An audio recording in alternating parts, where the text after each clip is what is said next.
What's good, everyone? OJ here. Welcome back to another video. Today we've got some awesome topics for you guys, so let's go ahead and get right into it. And we're starting off with big Square Enix and why I think that this could be the E3 that they announced some spectacular titles for the Nintendo Switch and beyond. And I'm going to talk about a couple of games that I think could make the return based off of history and also based off of recent events from Square Enix. So let's get into the topic first. So Square Enix has officially confirmed that they will be making announcements at E3 2021. This is from the Square Enix president himself. So Square Enix will exhibit E3 2021, where it'll make new announcements. Company president and CEO Yosuke Matsuda told the Nikkei, quote, Outriders, which was previously delayed, is due out on April 1st, 2021, followed by Nier Replicant version 1.22. You guys know the rest. In April, Matsuda said. Then there is Final Fantasy VII Remake Intergrade, which is due out in June. As for our lineup beyond that, we'll make more announcements in the future, including at E3 in June, so please look forward to it. Now, this is the first confirmation of Square Enix at E3 2021. The only other companies previously confirmed by name were Capcom, Koch Media, Konami, Nintendo, Microsoft, Take-Two Interactive, Ubisoft, and Warner Bros. Interactive. And we'll get to Microsoft and Nintendo in the next part here. But let's first talk about Square Enix, because as many of you guys know, or if you don't know, I'm a huge Square Enix fan. I'm also a reviewer ambassador for their titles as well. Whenever I like something, I definitely let you guys know about Square Enix titles. So let's discuss what we could see from them at E3. There is different tiers of Square Enix fans, or not even tiers, but factions. You have the Final Fantasy guys, and I think that maybe we see something from Final Fantasy VII Remake Part 2. Not so sure about that. I think they're going to focus in on the PlayStation 5 version of Final Fantasy VII Remake Intergrade and getting people to buy that, because that game should have done better. I think even Square Enix and Sony thought that game should have done better, so I would expect just them kind of going in on that and getting the sales of that game up. Now, there is also Kingdom Hearts. Now, we did have Kingdom Hearts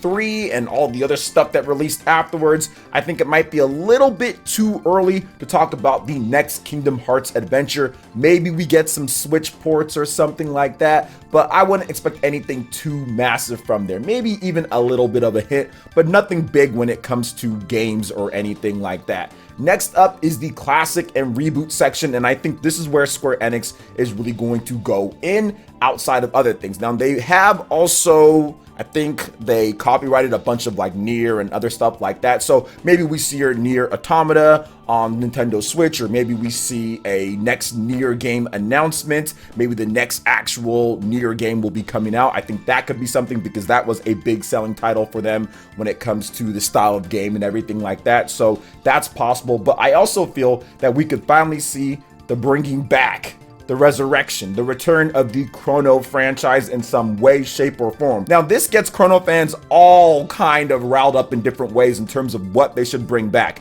Now, I don't know what they're going to do. Some people think that, hey, it's going to be just a standard Chrono Trigger port, something like that, or maybe even a Chrono Cross port, because really there's only two ways to play that game normally. I think they have it on PSN. I don't think it's on PC. It might be, correct me if I'm wrong in the chat. And then there's also the original PS1 release, so you can play it on PS3 through the PSN.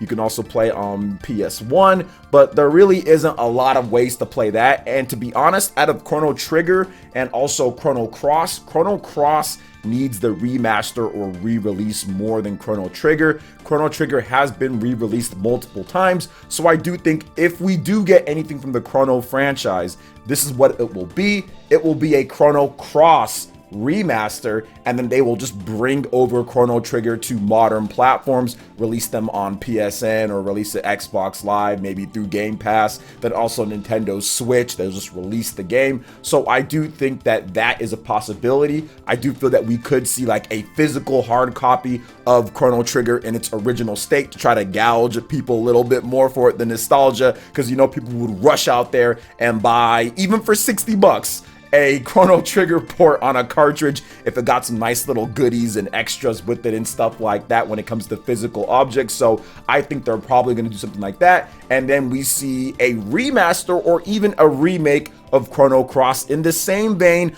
of not Final Fantasy VII Remake, but more in Trials of Mana. I don't think they would spend the amount of money that they've spent on Final Fantasy VII Remake with a Chrono game, because Chrono is just nowhere near as popular as Final Fantasy. So people are saying, oh, they should bring it back, but Final Fantasy VII Remake style. No, you're not going to see that from Square Enix a lot, and you really haven't seen that from them a lot. Or it's going to be in the style of Trials of Mana Remake, which I think it's going to be more like that. Now, Trials of Mana Remake did extremely well for Square Enix. Over 1.2, 1.3 million units sold, I think as of last year or earlier this year. So that game was definitely profitable for them. It was built on Unreal Engine 4. It wasn't a huge, massive FF7 type of budget. So to sell that amount is pretty good. So I expect them to kind of continue with that in terms of legacy IPs and rebooting stuff. And I think Chrono Cross is the game to do it with. Chrono Trigger is already a masterpiece, and it's already been ported over multiple times. You can play it on a variety of systems, and I think that they're just going to bring that over, just kind of, you know, clean it up a little bit like they did with the PC release, and just kind of put it out on modern systems, and then also get that Chrono Cross remaster, which that game probably needs a little bit more. So that's my guess for Square Enix. Obviously, they have a bunch of other IPs that could happen, and I'll probably discuss some other stuff in terms of predictions as we get closer to E3 for Square Enix. But I am excited based off of what Mr. Matsuda had to say here. So that's what I'm guessing when it comes to the Chrono franchise. I think it's time. They're bringing back a lot of the older IPs. Had the Mana series that's come back now. They're bringing back other IPs as well. So I think that it's just time at this point. So what do you guys think when it comes to Square Enix at E3 2021?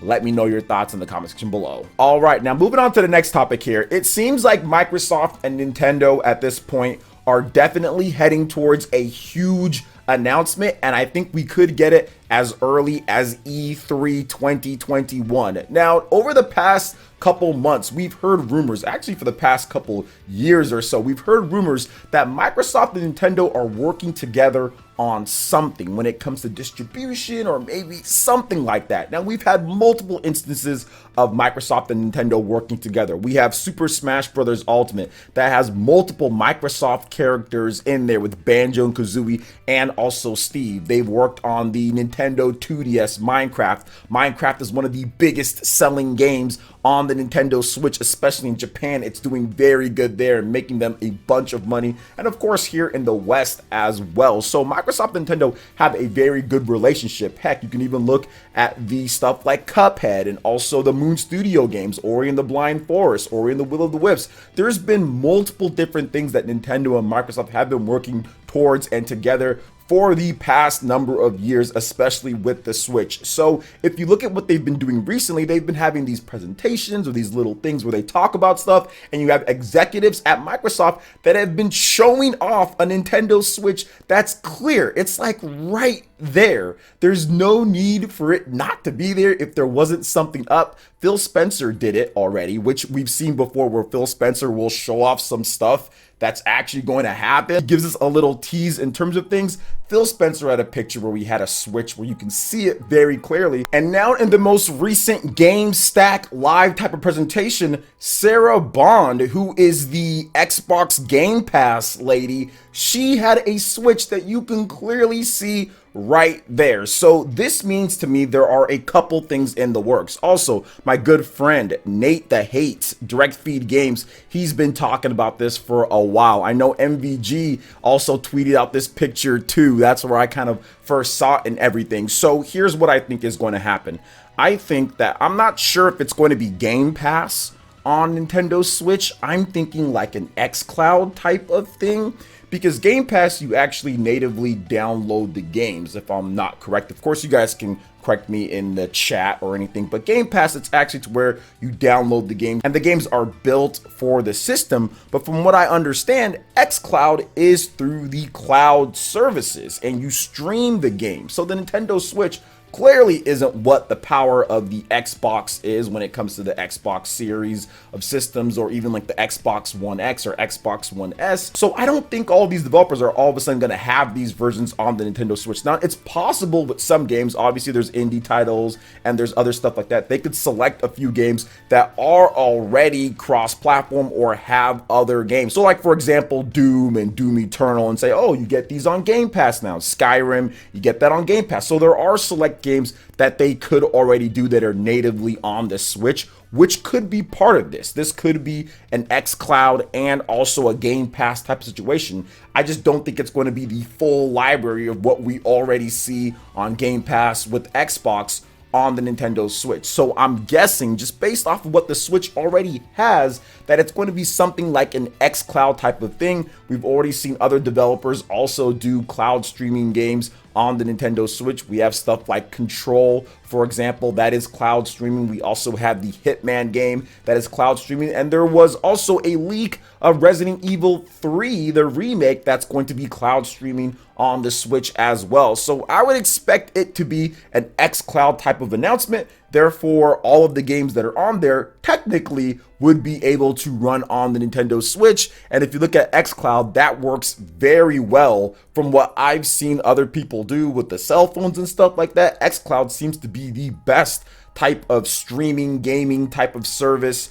that you can have outside of what Stadia does, right? So I think that xCloud is probably a good bet for the Switch. Also, if they did do Game Pass, it'd be some type of limited form of Game Pass or stuff that's already on there, or maybe it's a combination of the two with xCloud and also Game Pass. So there's a lot of possibilities, but there's no way that a Switch shows up at two separate type of presentations or talks now with high-level executives at Microsoft that are in front of the camera a lot and that we know them on a first name basis when it comes to things. There's just no way that doesn't happen. I mean, it's not like they have PlayStations behind them as well or anything like that. So to me, it seems like something is happening, and I think that Microsoft and Nintendo are probably going to announce something at E3. And of course, if you look at it, right, Sony's been, at least last generation, they were like the market leader in everything, and things are changing just a bit here when it comes to, not even changing just a bit, things have changed a lot. The Switch has blown up since the PlayStation 4's domination.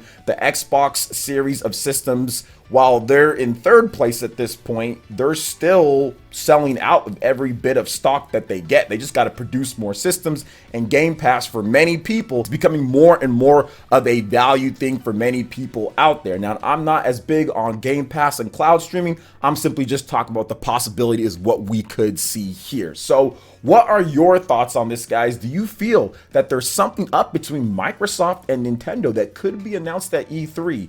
Let me know your thoughts in the comment section below. All right, guys, that wraps it up for this video here. Check out the links in the description. We've got Twitter. Go and give us a follow on there. Stay up to date on all the latest gaming news and information. Also, make sure you like, comment, and subscribe, and share this video if you can. Thank you so much for watching, and we'll catch you for the next one. Peace.